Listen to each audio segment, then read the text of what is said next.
gerente de Transmilenio. Bueno, buenas tardes. Muchas gracias a ustedes y quiero agradecer mucho esta invitación y además empiezo por varias cosas. Primero, no va a ser esta una intervención en la que yo voy a decir que la situación de Transmilenio es ni con mucho perfecta. Creo que el planteamiento que usted hace para empezar, concejal Flores, es válido y es una pregunta que tenemos que hacernos, y es si Transmilenio está rumbo a la bancarrota. Eso es una pregunta que es perfectamente válida y agradezco este espacio y agradezco además las intervenciones que he escuchado, porque creo que es muy importante esta discusión de cara a los bogotanos. En segundo lugar, creo que más allá de las diferencias ideológicas que podemos tener, a quienes estamos acá nos une un sentido de servicio y un compromiso con hacer lo mejor por los bogotanos, y ese es el compromiso que asumimos mis compañeros y yo y todas las personas de mi equipo para tomar las decisiones que tenemos que tomar de cara a la ciudad para el sistema Transmilenio.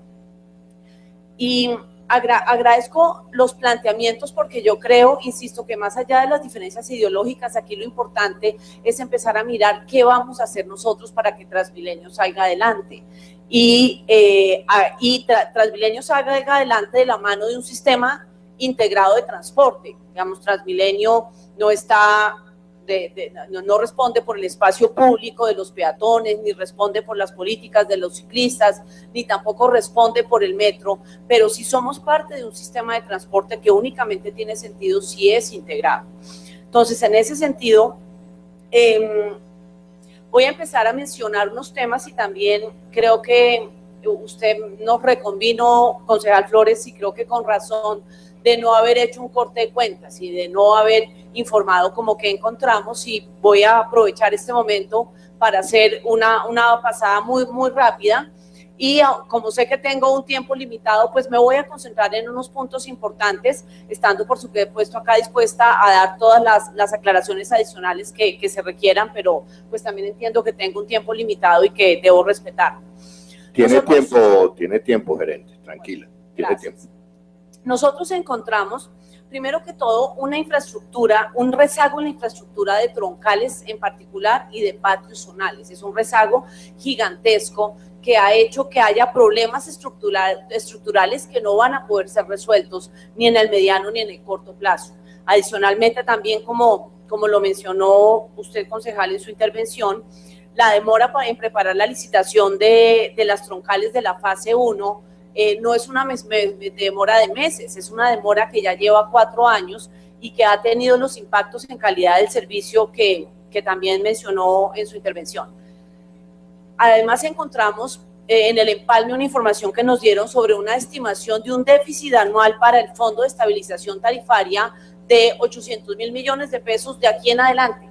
Vamos, como si eso fuera razonable pensar que vamos a cubrir con recursos de los impuestos de todos, como lo dijo el concejal Sarmiento, que vamos a cubrir con los impuestos de todos 800.000 millones de pesos, que siempre en la estructura presupuestal que ustedes conocen incluso mejor que yo, en la estructura presupuestal de Bogotá, significa sacrificar inversión de carácter social para poder cubrir estos gastos del sistema. Encontramos además específicamente para el año 2016 un desfinanciamiento del Fondo de Estabilización Tarifaria de 347.000 millones de pesos que ahorita más adelante explicaré. Encontramos planteada una necesidad de buscar más recursos para cubrir los faltantes que había en Transmilenio, pero pues fue una necesidad no realizada, que significa que el hueco es entonces aún más grande que lo no presupuestado. Y además, también como lo mencionó en su intervención concejal Flores, hay un déficit en el presupuesto para el mantenimiento y para la operación. Eso es real. Encontramos un déficit de 216.000 millones de pesos que es presupuestal para cubrir cosas como mantenimiento, como la vigilancia de las estaciones, como el aseo de las estaciones y como inversiones que ya están comprometidas y para las que ya hay contratos firmados, pero que no quedaron presupuestadas en su totalidad en el presupuesto que nosotros encontramos. Voy a dar una visión también muy rápida para empezar a hablar de los temas específicos de hacia dónde vamos. Perdón, un segundo, quería mencionar un tema más que lo acaba de mencionar el secretario, y es que se tomó la decisión de hacer una disminución de los kilómetros que se programaban para ayudar a tapar el hueco del Fondo de Estabilización Tarifaria. Tomar la decisión de programar menos kilómetros va derecho en contra de la calidad del servicio. Entonces eso es un tema que realmente es algo de lo que más genera quejas por parte de los ciudadanos y que es parte de lo que nosotros estamos poco a poco recomponiendo. ¿Hacia dónde vamos también? Concejal Lucía, que termine y después le hacemos una pregunta. Sobre el tema. Sobre el tema, bueno, concejal, tiene toda la palabra. Gracias, presidente. No, ¿desde cuándo tomaron esa decisión, doctora Rojas, en el gobierno anterior de disminuir los kilómetros? Y eso, ¿a cuántos kilómetros estamos refiriéndonos? Y porque eso es uno de los temas que más está afectando a los bogotanos. Era eso, presidente. Con gusto, concejal, uso la palabra. Sí, eso es una decisión que se toma desde finales del año 2014, si mal no estoy, y tenemos disminuciones del orden de 14.000 kilómetros en un mes, que eso es una cifra que le pega derecho a la calidad del servicio. ¿Hacia dónde vamos? También para dar una idea muy general y entiendo que poco detallada, pero pues también entiendo que tendremos otras oportunidades para mirar en detalle los temas de Transmilenio, pero quiero hablar, por supuesto, que los temas estructurales que fueron mencionados, como las aglomeraciones en las estaciones y los usos excesivos de buses, pueden ser resueltos de una manera estructural, que eso quiere decir más troncales. Y pues otra parte de la que yo no voy a hablar, pero también que exista el metro. Nosotros necesitamos sumar elementos dentro del sistema integrado de transporte y sumar elementos que vayan, por ejemplo, en troncal. Tiene una capacidad de servicio muchísimo más alta que lo que se llama sistema integrado, o se ha llamado el sistema integrado de transporte público. Entonces, troncales como la de la Séptima, la que fue mencionada hace un momento, la avenida Boyacá, la avenida Ciudad de Cali, la revisión integral que hemos llamado la Caracas 3.0, e incluso necesitamos pensar en algún esquema en el que podamos tener las que atraviesan. El que no exista una 127, una 63 hace que muchos viajes se concentren en las mismas troncales, porque como lo mencionaba el secretario de Movilidad hace un momento, todos viajamos hasta hacia el centro extendido. Entonces eso genera unas demandas gigantescas que solo vamos a aliviar cuando también haya troncales que atraviesen y que permitan hacer una revisión integral del sistema, que es lo otro que ustedes ven ahí. La reingeniería del sistema quiere decir que uno tiene un tendido adicional de troncales y tiene que concebir el sistema de una manera distinta, donde hay troncales y alimentación, y va haciendo uno digamos, como una especie de salida de lo que se ha llamado el zonal, para que entren más alimentadores, y eso es un proceso que hay que hacer constantemente. Uno no tiende todo un sistema y después se queda quieto esperando a ver qué pasa. Y adicionalmente, lo otro que estamos planteando trabajar, para lo que en alguna respuesta que le di, concejal Flores, le contábamos que estamos haciendo un proyecto de cooperación técnica internacional para la gerencia, para tener un proyecto permanente contra la evasión y una estrategia, como lo mencionó también el secretario de Movilidad, para generar ingresos. Hay que generar más ingresos para que el sistema pueda disminuir los recursos que se destinen del distrito y adicionalmente generar unos ingresos que permitan mejorar la calidad del sistema. Y a esto hay unos temas que están pendientes, digamos, y que no son el objeto de lo que estamos hablando hoy, pero nosotros tenemos que captar los 1,3 millones de viajes que hay en transporte público, que muestra la encuesta de movilidad del 2011 y que de alguna manera ratifica la del 2014, que existen en transporte público, que hoy en día no es formalizado. Y tenemos que captar esos viajes para el sistema de troncales y de zonales, y eso es una forma de atraer pues a más usuarios, pero además recursos adicionales para el sistema.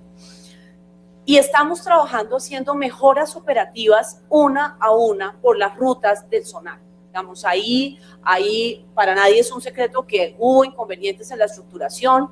Las rutas, las personas le dicen a uno que están saliendo de donde no salen los pasajeros y en muchas ocasiones llegando a donde no van los pasajeros, y eso es parte de lo que nosotros estamos haciendo con nuestro equipo, revisando una a una las rutas. Es un trabajo cuidadoso que estamos haciendo con los comentarios que la comunidad nos hace, que estamos haciendo con lo que los mismos operadores le comentan a uno de las rutas para darle una mayor cobertura, una mejor calidad de servicio y permitir que los usuarios vayan teniendo un mejor servicio con el sistema que tenemos hoy en día, pues planteado de la forma en que fue diseñado. Solo hago como esta revisión muy integral y no detallada para empezar a referirme a los temas del detalle. Y lo primero es volver al tema, vamos a la siguiente, al tema con el que empezó este debate de control político, y es el tema de la situación financiera del sistema.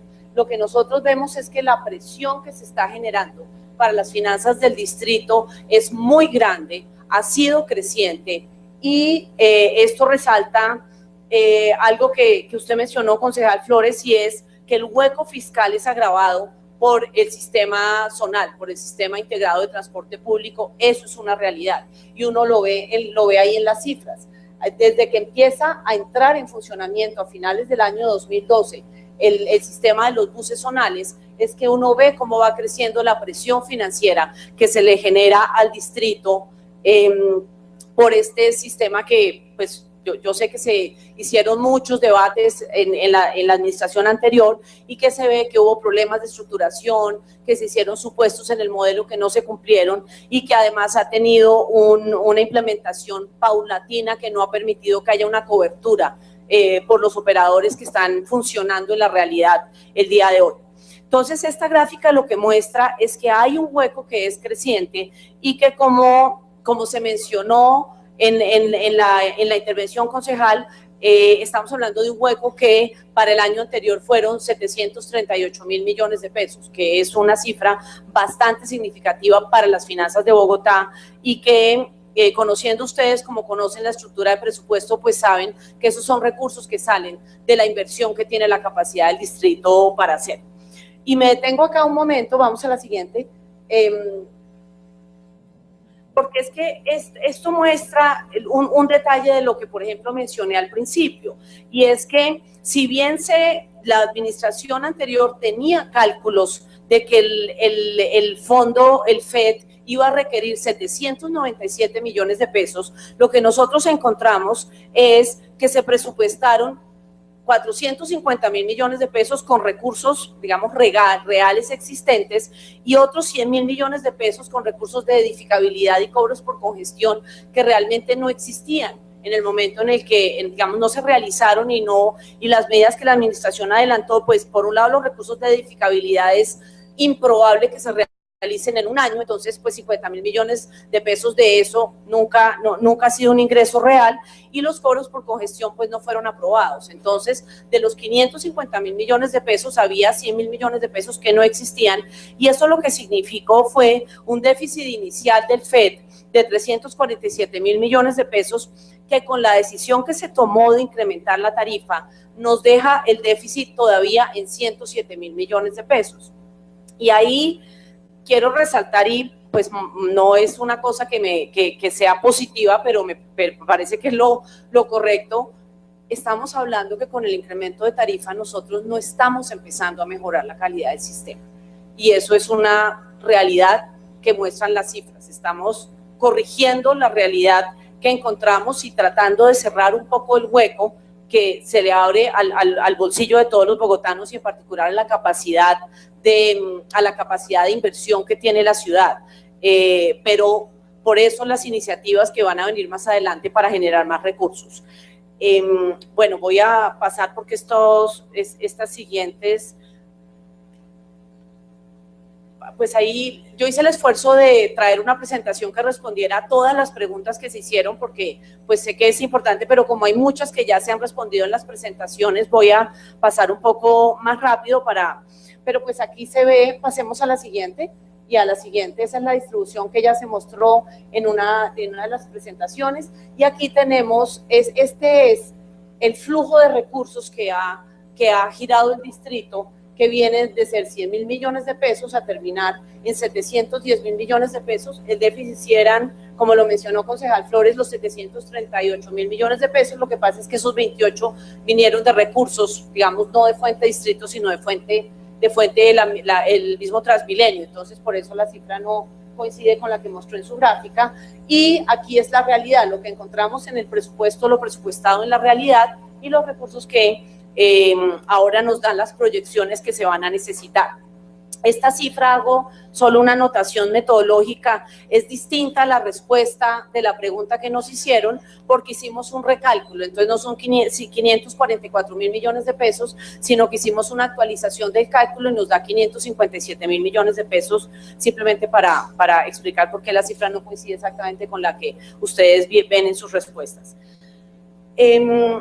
El siguiente tema es la demanda, y esto también lo mencionaron ustedes y creo que es importante destacarlo. La demanda del sistema sigue creciendo, ¿sí? Las personas siguen demandando el uso del sistema y por supuesto que yo soy la primera en reconocer, yo también soy usuaria del sistema y soy la primera en reconocer, digamos, usuaria para ir al trabajo muchas veces, pero pues también lo recorro por razones de trabajo y por supuesto que reconozco que el sistema tiene muchas limitaciones, como lo mencionó usted, concejal Rojas, el tema de las aglomeraciones, el tema de las frecuencias, que como les expliqué fue exacerbado por decisiones de origen financiero.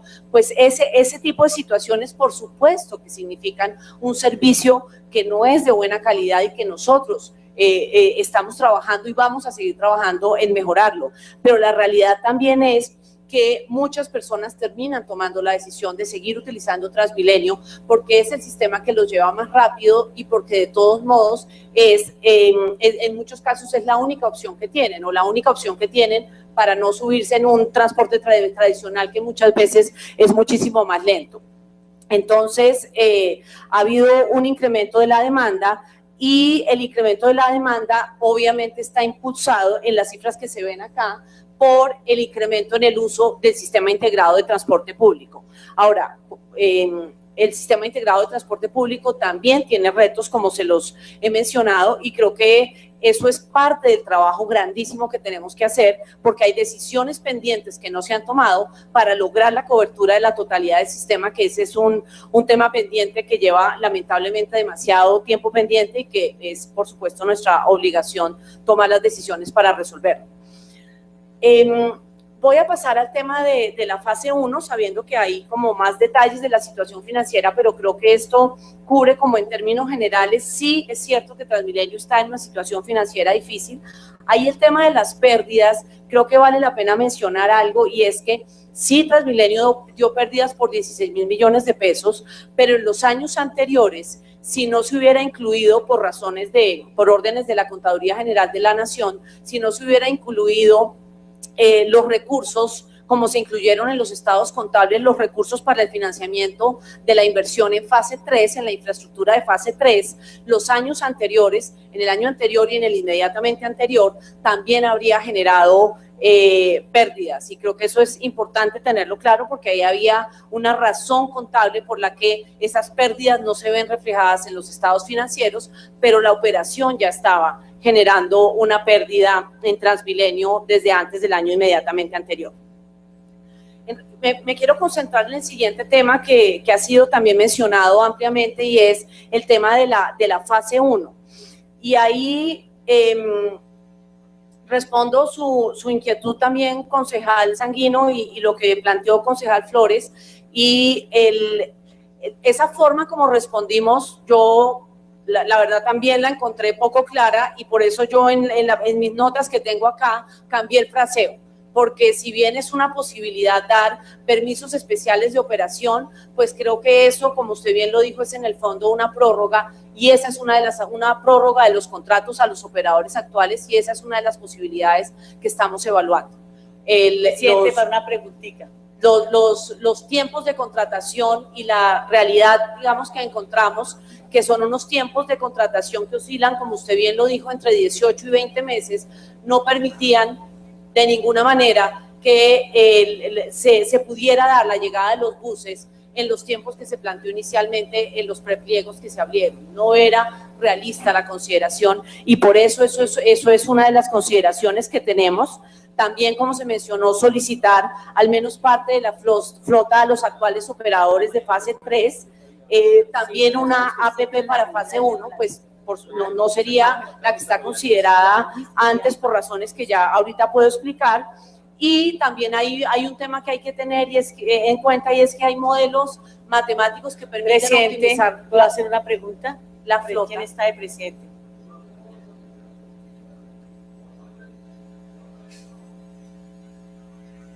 Una pregunta, presidente. Adelante, doctora María Victoria. Sí, presidente. Es que a mí me parece que los citantes todos formularon, digamos, una pregunta muy concreta.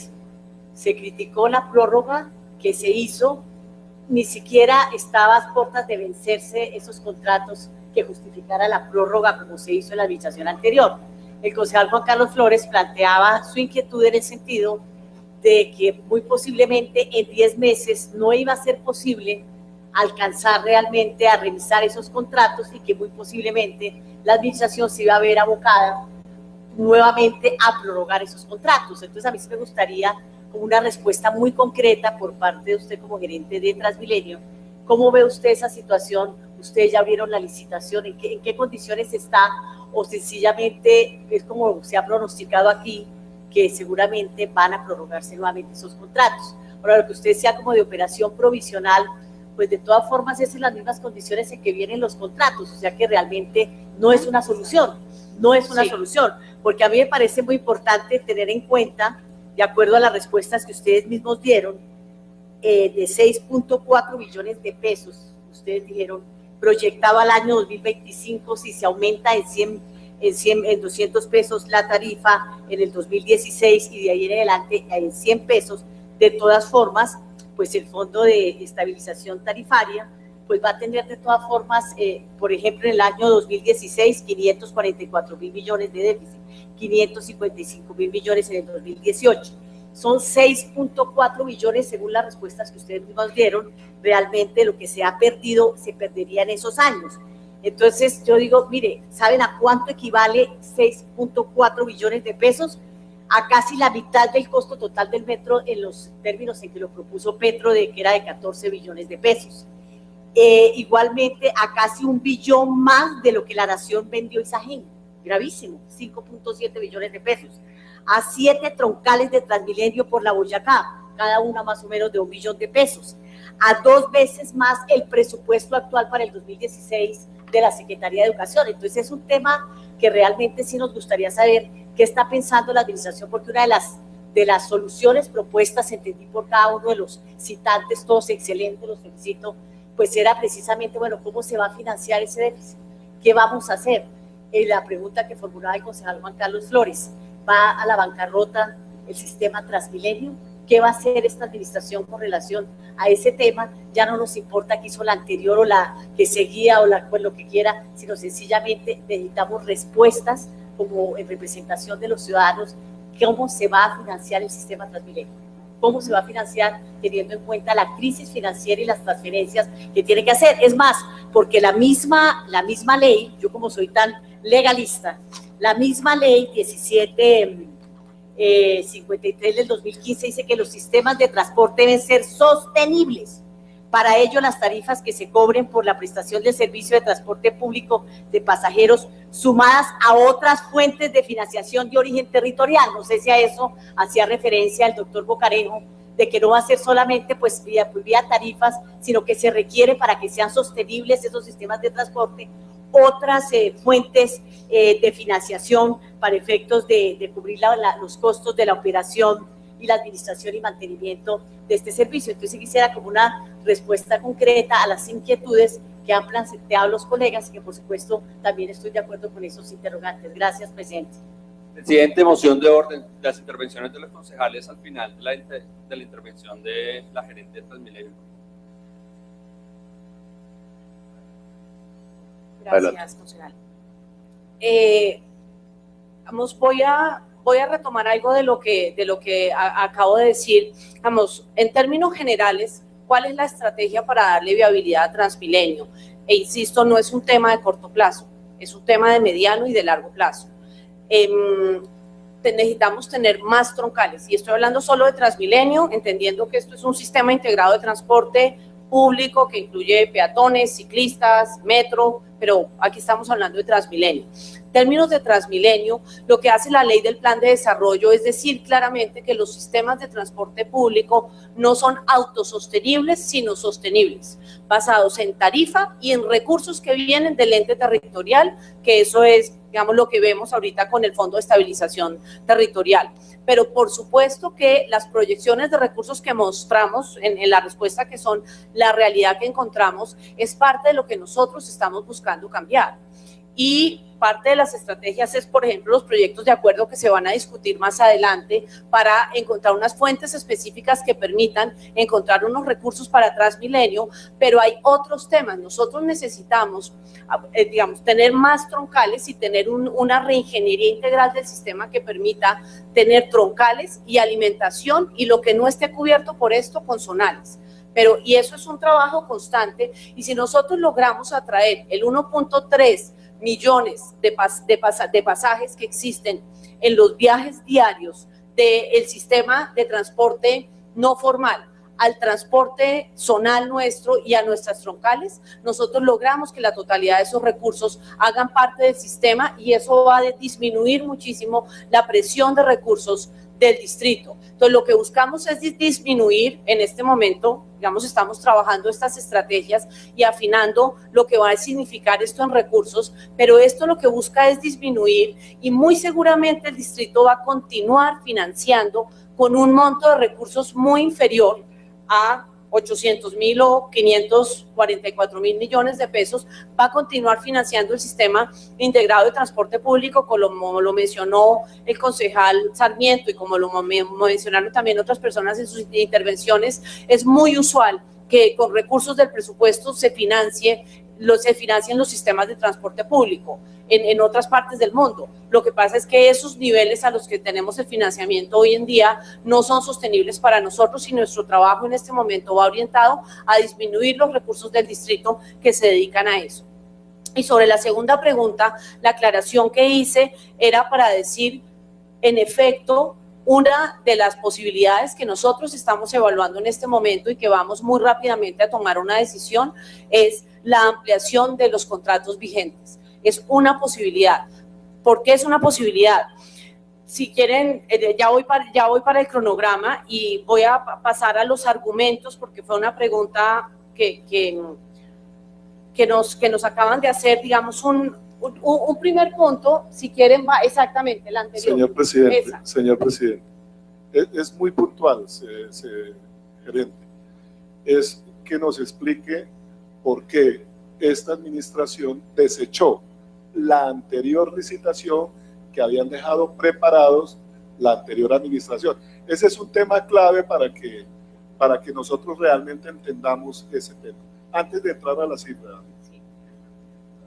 Sí, gracias, concejal. Exactamente, ese es el punto para el que iba. Hay varias razones y voy a explicarles varias de ellas, las más importantes. La primera es esta: el 57%, 570 puntos de los 1.000 puntos que estaban involucrados en la calificación, 570 favorecían la escogencia de tecnologías eléctricas. Y de acuerdo con estudios que tenía Transmilenio internos, anteriores a nuestra administración, estudios internos de Transmilenio decían que esa era la tecnología que generaba mayores riesgos operativos y financieros. Entonces nosotros tenemos unos estudios que hace la organización Transmilenio que dice que esa es la tecnología más riesgosa, y al mismo tiempo la licitación que se abre favorece con 570 puntos de 1.000 a quienes tuvieran la tecnología que tenga los mayores niveles de limpieza, que es la tecnología eléctrica. Vamos al siguiente punto. Había riesgos de operación, como que la autonomía máxima de un bus eléctrico son 280 kilómetros y el promedio de lo que recorre un bus de Transmilenio diario son 270 kilómetros. Tener una holgura de solo 10 kilómetros para cualquier cosa que pase es demasiado poco para organizar uno las operaciones de todos los días, y promedio quiere decir que tenemos buses que recorren más y buses que recorren menos. Entonces, eso también genera un factor de riesgo, y ahí hay un factor también de operación, y es la duración de las cargas. Toda la operación y los patios y absolutamente todo el planteamiento operativo tiene que ser modificado cuando uno tiene una tecnología que se demora 3 horas cargando o una tecnología que se demora 5 minutos cargando. Entonces, ese es otro de los temas. El siguiente tema son los mayores costos de inversión y el desconocimiento de los rendimientos operativos. Y ahí, digamos, me parece importante mencionar, los buses eléctricos sí son más costosos. Digamos, si uno puede utilizar buses, si nosotros queremos utilizar buses de unas tecnologías lo más avanzadas que podamos, sin sacrificar la sostenibilidad del sistema, por supuesto, pero aquí estamos hablando de unas inversiones en tecnología que son hasta 139% más costosas. Entonces, pues ahí sí. Y a eso lo uno al último punto, que es el que a mí me parece más preocupante, que es y es que las tecnologías a las que se les daba mayor puntaje no están probadas en el mundo en operaciones masivas. Entonces, hemos hablado incluso con operadores de tecnologías eléctricas que nos cuentan que tienen una ciudad en China, donde están por primera vez intentando desde el año pasado, una ciudad muy pequeña, tener una operación de buses eléctricos. Pero no es una tecnología que se esté usando y que esté probada en el mundo, y ahí se ven pues la disponibilidad. El eléctrico articulado y biarticulado pues no lo hay, el híbrido articulado pues hay una operación comercial probada en Europa y en Estados Unidos de dimensiones mucho menores. Entonces, esa falta de disponibilidad de operaciones masivas nos generó a nosotros muchísimas dudas sobre la responsabilidad de abrir la licitación en los términos en los que se había planteado. Presidente, Entonces, una pregunta.